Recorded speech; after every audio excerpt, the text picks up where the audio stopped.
First Speaker Aeliss Vondrel had rehearsed the opening ceremonial exchange for humanity's first official face-to-face contact 114 times during the 3-month voyage to Earth, and not one of those rehearsals had prepared her for the sight of a folding table covered in lemon bars.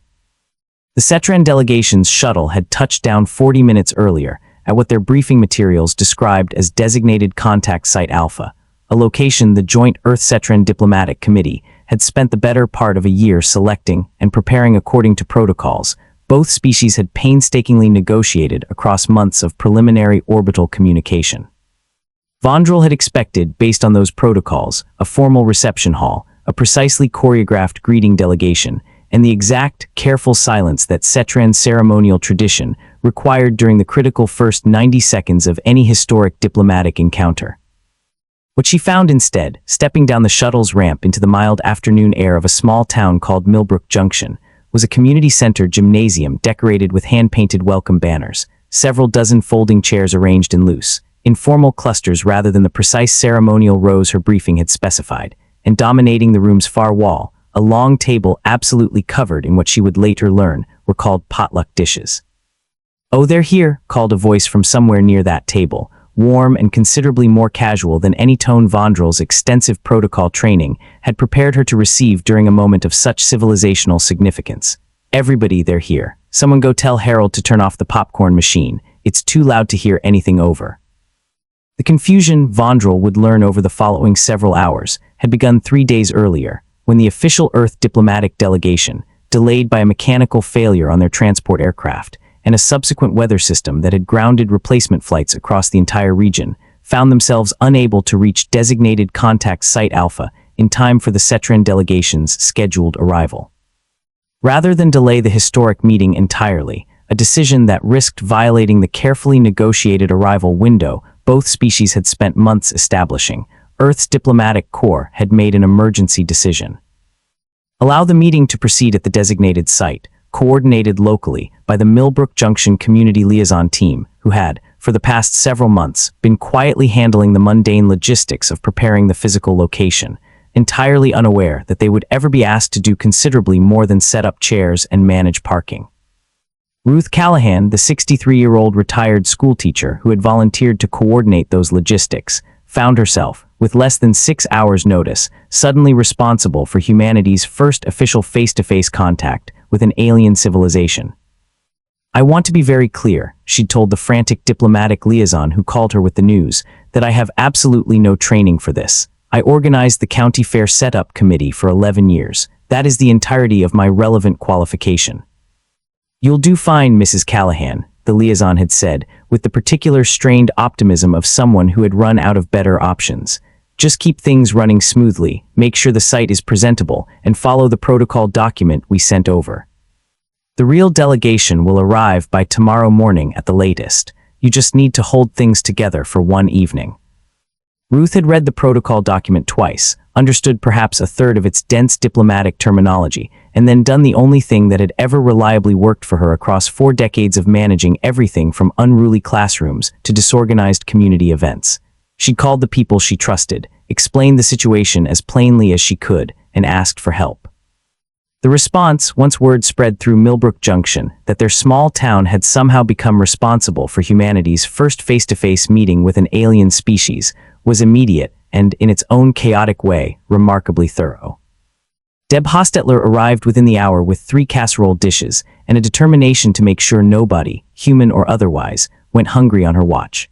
Harold Fenwick, who ran the hardware store and had volunteered to handle the community center's sound system for the past decade of school plays and town meetings, showed up with extra folding chairs borrowed from the Methodist church down the road. A dozen teenagers, recruited by Ruth's granddaughter through a flurry of urgent text messages, arrived to help hang the welcome banners that the elementary school's art teacher had spent the afternoon painting, in between her regular classes, because nobody had thought to ask anyone else, and she simply couldn't stand the idea of a historic occasion happening without proper decorations. "I keep waiting for someone with actual authority to show up and tell us we're doing this all wrong," Deb admitted to Ruth, arranging her 3rd casserole dish on the increasingly crowded table. "Is that bad that I keep waiting for that?" "Probably not," Ruth said, checking her watch for what felt like the 100th time that afternoon. "I keep waiting for it too, but we've got maybe 2 hours before that shuttle's supposed to land, and nobody with actual authority has called back with any better instructions than what I've already given everybody. So I figure we just keep doing what we know how to do and hope it's good enough. And if it isn't, then at least they'll have eaten well before things went sideways, Ruth said, with the particular dry humor of someone who'd survived enough unexpected crises to know that panic rarely improved the outcome. Come on, help me get these tables arranged. I want this place looking like somewhere people actually want to be, not just somewhere we scrambled to throw together in an afternoon. What Vondrel encountered, stepping off that shuttle ramp, was the result of Ruth Callahan's entirely practical, entirely local response to an impossible situation.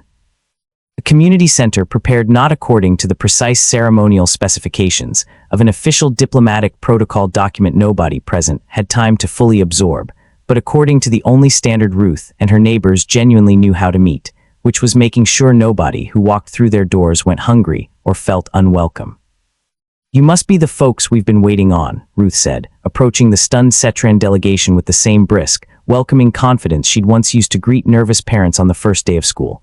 I'm Ruth Callahan. I'm afraid our official welcoming committee got stuck behind some weather about 200 miles from here, so you've got me and about 30 of my neighbors instead. I hope that's all right. Vondrel stood very still, running through her extensive ceremonial training and finding, for the first time in her career, absolutely nothing in it that addressed this specific circumstance. Cetran protocol, developed over centuries of careful hierarchical diplomatic tradition, simply did not account for a first contact reception hosted by someone who introduced herself with her own name before any formal title exchange, in a room that smelled, unmistakably and confusingly, of something her scanner was already identifying as baked goods. I am first Speaker Aeliss Vondrel, she said finally, falling back on the one piece of ceremonial script she could produce with absolute certainty. I bring greetings from the Cetran Assembly to the people of Earth, and I formally request acknowledgement of our arrival according to the terms established in our preliminary communications. Ruth blinked, glancing briefly at the protocol document she'd tucked into her cardigan pocket, then back at Vondrel with an expression of genuine, friendly uncertainty. I read through that paperwork about 4 times last night, and I have to be honest with you, First Speaker, I'm not entirely sure what half of it means. But I can tell you're probably tired after however long a trip like that takes, and we've got coffee, tea, lemonade, and my neighbor Deb's famous 7-layer dip, so why don't we start with getting you settled somewhere comfortable, and we'll figure the rest out together.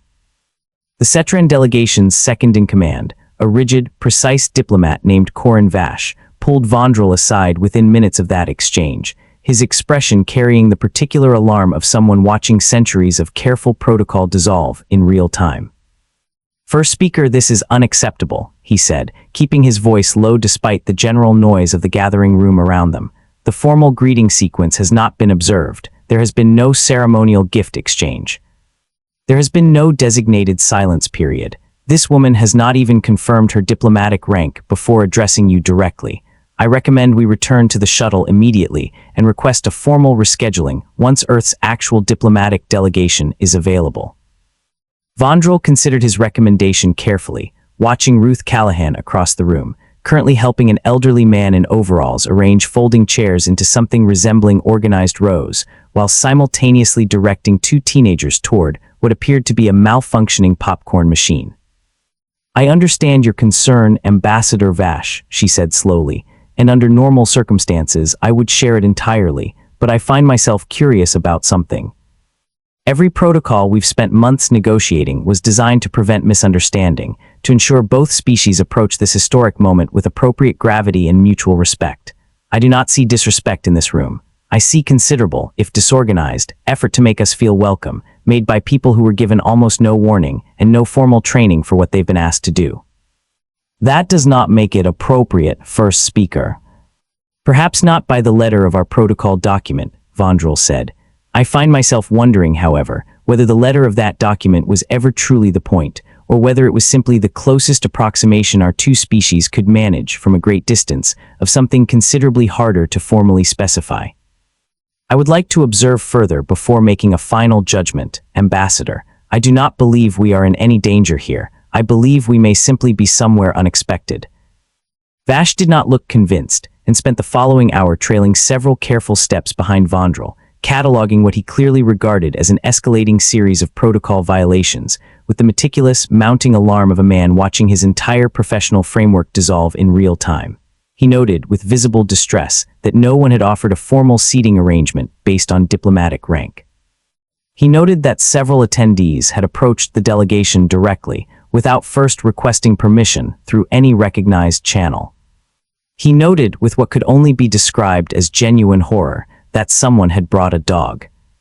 "First speaker," he said, finding her again near the refreshment table, "there is a canine animal currently investigating the ceremonial gift case. I do not believe this was addressed anywhere in our preliminary negotiations." Vondrel glanced over to where an elderly golden retriever named Biscuit was, indeed, sniffing curiously at the ornate carrying case containing the formal gifts the Cetran delegation had spent considerable effort selecting and preparing. She watched for a moment, and then, to Vash's evident dismay, found herself unable to entirely suppress the small, surprised sound that in a human might have been called a laugh. "I believe the animal is simply curious, Ambassador," she said. "I do not believe it intends any diplomatic significance by its actions."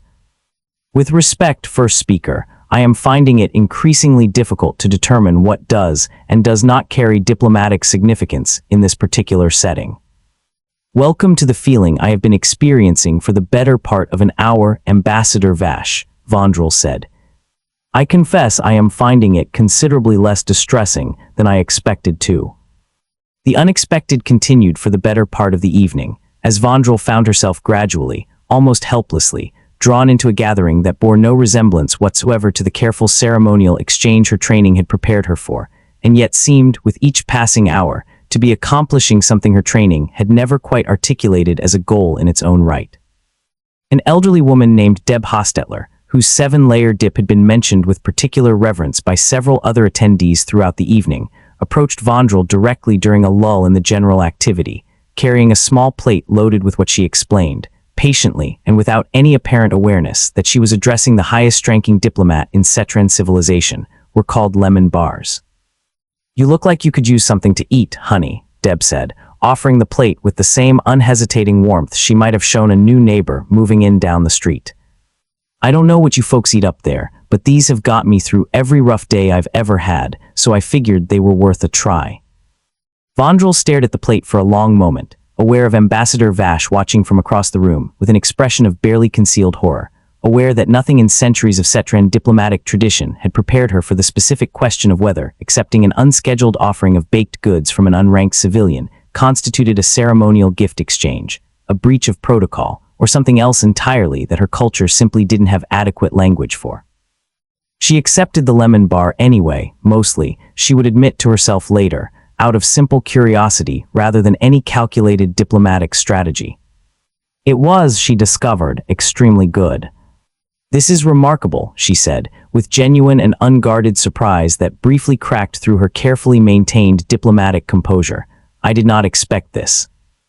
Deb beamed, considerably more delighted by that simple, honest reaction than Vondrel suspected any amount of formal diplomatic praise could have produced.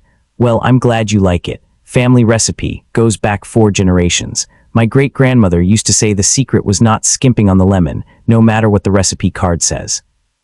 I don't know if that translates well to whatever language you all speak up there, but there it is anyway." The evening's fragile, unfamiliar warmth nearly collapsed entirely a short while later, when a small crisis emerged from an entirely unexpected direction. Ambassador Vash, still visibly uncomfortable with the entire proceedings, found himself approached by an 8-year-old girl named Macy Thornton, who had spent the better part of the last hour working up the courage to ask him a question that had clearly been troubling her since the delegation's arrival. "Are you going to eat us?" Macy asked, with the blunt, unfiltered directness that only small children seemed capable of deploying at exactly the wrong moment. The room went very quiet. Vash stared down at the child with an expression Vondrel couldn't immediately read, and for a long, tense moment, it seemed entirely possible that this single unguarded question might undo every fragile inch of goodwill the evening had managed to build. Then, to Vondrel's genuine surprise, Vash crouched down to the child's eye level, his rigid formality softening into something considerably more careful and deliberate. "That is a very sensible question to ask a stranger from somewhere far away," he said, with a gravity that suggested he was treating the question with exactly the seriousness a small, frightened child needed it treated with. I promise you, we do not eat people. We find the idea somewhat distressing, honestly. Where I come from, we mostly eat a kind of fermented grain paste, which I confess is considerably less appealing than whatever is in that dish your grandmother brought. Macy considered this answer with the same serious focus she'd brought to the question itself. Do you want to try a lemon bar? They're really good. Grandma Deb makes the best ones. I would like that very much, Vash said, and accepted the offered treat with a formality that somehow, despite everything, still managed to feel genuine rather than merely performative. Vondrel watched the exchange with quiet, growing fascination, understanding, in that single unscripted moment, something her months of careful ceremonial preparation had never quite managed to convey. That genuine trust between two unfamiliar civilizations might not be built primarily through careful protocol at all, but through exactly this kind of small, honest, unguarded exchange, offered without calculation by people who simply didn't know enough to be afraid of getting it wrong. Ruth Callahan found Vondrel a short while later, standing somewhat apart from the general crowd, watching the room's easy, unstructured warmth with an expression Ruth couldn't quite read. You all right, first speaker. I know this probably isn't what you were expecting. It is not, Vondrel admitted. I confess, Mrs. Callahan, I am struggling to properly categorize what I am currently experiencing. My training prepared me extensively for ceremony. It did not prepare me for this. Ruth considered that for a moment, settling into the folding chair beside her with the unhurried ease of someone who had spent decades comfortable in rooms full of nervous strangers. Can I tell you something, first speaker? When they called me with 6 hours' notice and told me I was suddenly in charge of welcoming an alien civilization to Earth, I panicked for about 20 minutes straight. I don't have any diplomatic training. I don't know the first thing about interstellar protocol. What I do know, after 40 years of teaching second grade and 11 years running the county fair committee, is that when someone shows up somewhere new and scared, even if they don't say they're scared, the kindest thing you can usually do is feed them something warm and make sure they've got somewhere comfortable to sit down. I figured that much probably translated, whatever the rest of the protocol document said. You believed I was frightened. I figured you might be, a little, Ruth said, not unkindly. Traveling that far, to meet an entire species you've never actually spoken to face before, carrying the weight of however many months of careful preparation on your shoulders. Seems like a reasonable thing to be a little nervous about, first speaker, however important and dignified your position happens to be. I wasn't trying to disrespect your customs. I just didn't know them well enough to follow them properly, so I fell back on the ones I did know. Vondrel was quiet for a long moment, turning that over with the same careful attention she'd have given any formal diplomatic proposal. I was frightened, she admitted finally, the confession costing her something she couldn't quite name, an honesty her formal training had never once required or permitted in a diplomatic setting. I have spent 3 months rehearsing every possible variation of a ceremonial exchange, and I confess I did not once consider that the thing I might actually need, arriving here, was simply somewhere warm to sit and something honest to eat, offered without calculation or ceremony behind it. Well, Ruth said with a small, kind smile, you've got both now, for whatever that's worth. They sat together for a while in comfortable silence, watching the room's gentle chaos continue around them, Harold Fenwick finally coaxing the popcorn machine into working order to a small round of applause from the assembled teenagers, Deb Hostetler pressing a second lemon bar on a visibly delighted junior member of the Cetran delegation, Ambassador Vash standing in careful, earnest conversation with young Macy Thornton about, as far as Vondrel could tell, the relative merits of different fermented grain pastes across Cetran regional cuisine. Can I ask you something, Mrs. Callahan? Vondrel said eventually. Were you not afraid yourself, taking on a responsibility this significant, with so little preparation and so much potentially at stake? Oh, I was terrified, Ruth said, with the same easy honesty she'd offered throughout the evening. Still am, a little if I'm being truthful, but fears never stopped me from doing what needed doing, first speaker. Mostly you just have to decide the people in front of you matter more than the fear does, and go from there. Seemed like you all mattered quite a lot, showing up here the way you did, so I figured the fear could wait its turn.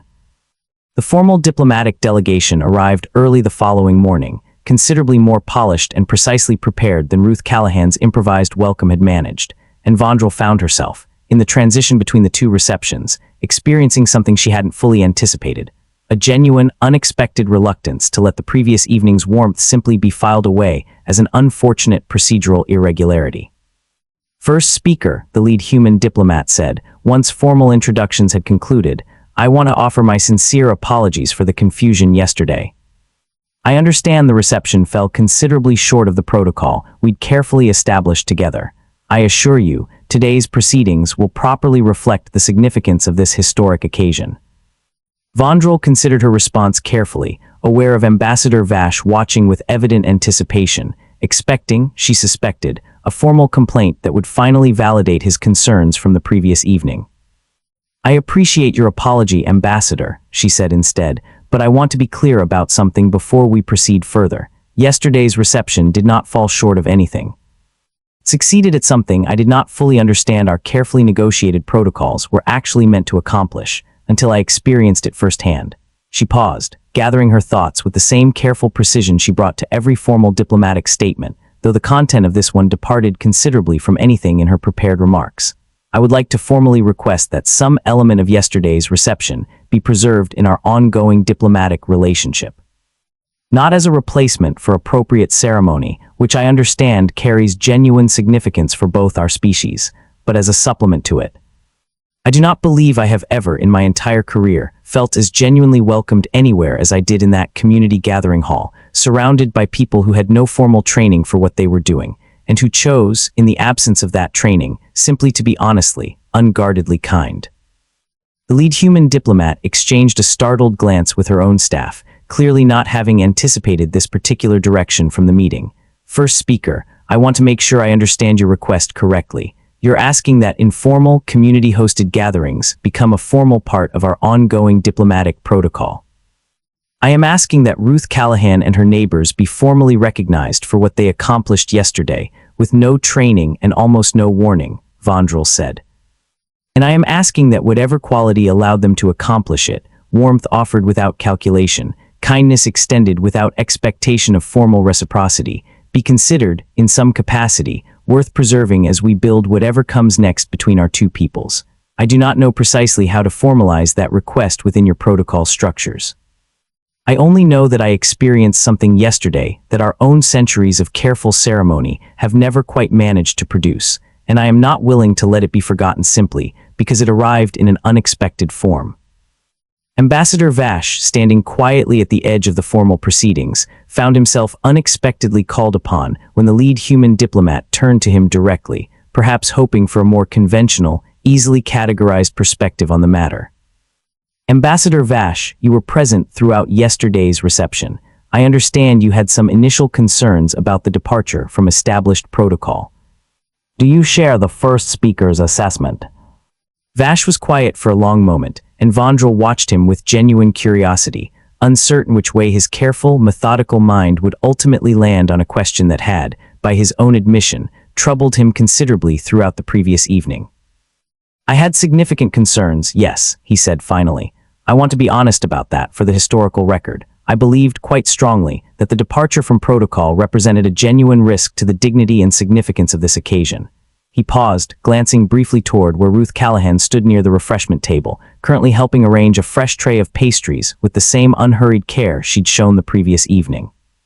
I no longer hold that concern with the same certainty. I spent a portion of yesterday's reception in conversation with a child who asked me, quite directly, whether our species intended to eat her people. It was, by any formal measure, an extraordinary breach of diplomatic protocol. It was also, I confess, one of the most genuinely honest exchanges I have had in my entire career, and I find I have thought about it considerably more, in the hours since, than I have thought about any of the carefully rehearsed formal remarks I prepared for this morning's proceedings. You're saying the informal reception had genuine diplomatic value, the lead human diplomat said slowly. I am saying, Vash replied, that I am no longer entirely certain our centuries of careful ceremony were ever measuring the thing that actually matters most in a first encounter between two civilizations. I believe Mrs. Callahan and her neighbors may have stumbled, through nothing more than practical necessity and genuine kindness, onto something our own diplomatic tradition has spent considerable effort trying, and largely failing, to formally manufacture. The formal diplomatic proceedings that followed over the subsequent weeks established, among their numerous historic provisions, an unusual addendum that would eventually become known, within both Earth and Cetran diplomatic circles as the Millbrook provision. A standing invitation for future diplomatic exchanges between the two species to include, alongside the carefully structured ceremonial protocols both cultures valued, at least one genuinely informal, community-hosted gathering, unscripted and unrehearsed. In the spirit of what Ruth Callahan and her neighbors had improvised with 6 hours' notice and absolutely no diplomatic training whatsoever. Ruth herself, somewhat to her own considerable surprise, found herself invited to serve as an informal cultural liaison for future Cetran delegations, a role she accepted with the same practical, unassuming confidence she'd brought to every challenge in her long career. "I still don't have any diplomatic training," she told Vondrel during a follow-up visit several months later, the two of them sharing a plate of Deb Hostetler's lemon bars in the same community center gymnasium where they'd first met. "I want to be upfront about that, first speaker. I'm not sure I'm the right person for this kind of responsibility." "I disagree entirely," Vondrel said. "I have spent my career surrounded by people extensively trained in diplomatic formality, and I have rarely, if ever, felt as genuinely understood as I did the evening I arrived here with no warning, expecting ceremony and finding instead a community that simply decided, without any formal guidance at all, that a stranger arriving somewhere new deserved to be fed and made comfortable. I do not believe that quality can be taught through training, Mrs. Callahan. I believe it is simply who you already are, and I am considerably more interested in preserving that than in teaching you to imitate protocols you were never trained to follow in the first place." Ruth considered that for a long moment, a small, pleased smile crossing her face. "Well, in that case, first speaker, can I get you some more lemonade? I think we've got a few hours before the next round of formal proceedings starts, and I'd hate for you to go through another historic diplomatic occasion on an empty stomach." "I would like that very much," Vondrel said, and found, saying it, that she meant it as sincerely as anything she'd said in the whole of her formal diplomatic career. Their conversation was interrupted by the arrival of Harold Fenwick, who approached with the same easy, unhurried confidence that had, months earlier, helped him wire together an entire community center's worth of borrowed sound equipment on 6 hours' notice. "First speaker," he said, offering a slightly awkward but genuine bow that Vondrel suspected he'd practiced at least once beforehand, given how carefully executed it was for someone with no formal training in Cetran ceremonial greetings. "Good to have you back. We fixed the popcorn machine, in case you were worried about that." "I confess I was not aware there had been ongoing concern about the popcorn machine, Mr. Fenwick," Vondrel said, something that might, on a Cetran face, have been the beginning of genuine amusement crossing her features. "Well, there was some concern on my end," Harold admitted. "That thing about took Deb's ear off last time, the way it was rattling. Figured a historic diplomatic occasion deserved properly functioning popcorn, at minimum." Vondrel found herself, not for the first time since her initial arrival at Millbrook Junction, entirely charmed by the particular, unguarded practicality of the people she'd met here, a quality her extensive diplomatic training had never once prepared her to properly categorize, and that she'd come, over the intervening months, to genuinely treasure rather than merely tolerate. The relationship between Earth and the Cetran Assembly, in the years that followed, developed along two parallel tracks that neither species had originally anticipated needing. The careful, precise ceremonial diplomacy that had occupied the bulk of their initial preparation, and the considerably less formal, community-rooted warmth that Ruth Callahan and her neighbors had stumbled into out of nothing more than practical necessity and genuine kindness. The Millbrook provision, as it came to be formally known, eventually expanded well beyond its original modest scope, inspiring similar informal gatherings during diplomatic exchanges between Earth and several other species humanity would go on to encounter in the decades that followed. Diplomatic historians studying the broader pattern would note, with some genuine surprise, that first encounters conducted under some version of the Millbrook model consistently produced measurably stronger, more resilient long-term relationships than those conducted through formal ceremony alone, a finding that prompted considerable revision to standard first contact protocol across Earth's growing diplomatic corps. Ruth Callahan continued serving as an informal cultural liaison for another decade, training a small but growing cohort of ordinary townspeople, chosen not for any diplomatic credential, but for the same unassuming warmth that had first carried her through those chaotic 6 hours of preparation, to help host similar gatherings for whatever species Earth's diplomatic corps encountered next. People keep asking me what the secret is, she told a visiting journalist years later during an interview conducted in the same community center gymnasium where it had all begun. Like there's some trick to it, some special technique they could learn if I'd just explain it properly. There isn't really. You just treat whoever walks through that door like they matter, because they do, and you make sure they've got something warm to eat and somewhere comfortable to sit while they figure out they're not in any danger here. Turns out that works about the same, whether you're welcoming a new family to the neighborhood or an entire alien civilization. People are just people mostly, once you get past whatever's making everybody nervous at the start. Historians on both sides would eventually come to regard the second track as, in its own quiet way, every bit as significant to the relationship's ultimate success as the first, a reminder preserved and formalized almost by accident that the things which built genuine trust between civilizations were not always found in the careful language of official protocol, but sometimes unexpectedly in a folding table covered in lemon bars. Offered by someone who simply couldn't imagine welcoming a stranger any other way.